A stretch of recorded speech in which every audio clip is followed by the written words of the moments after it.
এক সময়ের গ্রামীণ অনুষঙ্গ ছিল নৌকাবাইজ।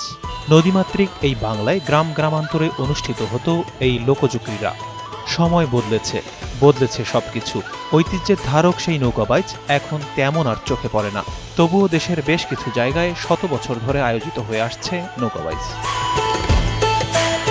মানিকগঞ্জের ইছামতি নদীতে অনুষ্ঠিত হল ২৫০ বছরের ঐতিহ্যবাহী নৌকাবাইজ।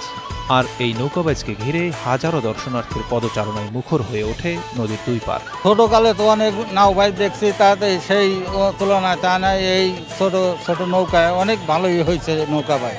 আমরা আনন্দিত হয়েছি যে দূর থেকে দুইটা নৌকা আসছে এবং দর্শকগণ দেখে এটা খুব উৎসাহিত হয়েছে। আমরা জীবনে কখনো এইরকম নৌকাবাইজ দেখি নেই, এখন আমরা প্রথমবারের মতো দেখতে পারলাম। আমাদের বাপদাদাদের মুখে শুনেছি শুধু আমাদের এলাকায় বাইচ হয়, আমরা দেখি নাই এত বড় বড় নৌকা আগে কখনো দেখা হয় নাই।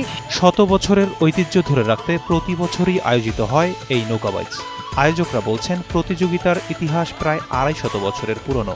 চমৎকার প্রতিযোগিতা হচ্ছে, এখানে লক্ষ লক্ষ জনগণ আসে নৌকাবাইজ উপভোগ করার জন্য এবং আমরা এখানে ৮ থেকে ১০টা পুরস্কার রেখেছি। ৩২ ইঞ্চি রঙিন টেলিভিশন। আমরা বাইচ শেষে আমরা সবার হাতে আমাদের পুরস্কার তুলে দেব। নৌকাবাইজ ঘিরে বসে গ্রামীণ মেলা, বিভিন্ন পণ্যের দোকান, শিশুদের খেলনা আর ঐতিহ্যবাহী খাবারের আয়োজনও থাকে। নৌকাবাইজে সোনার চান, মায়ের দোয়া সহ ৫টি বাইচের নৌকা অংশ নেয়। বিজয়ীদের দেয়া হয় টেলিভিশন, ফ্রিজ সহ অন্যান্য পুরস্কার।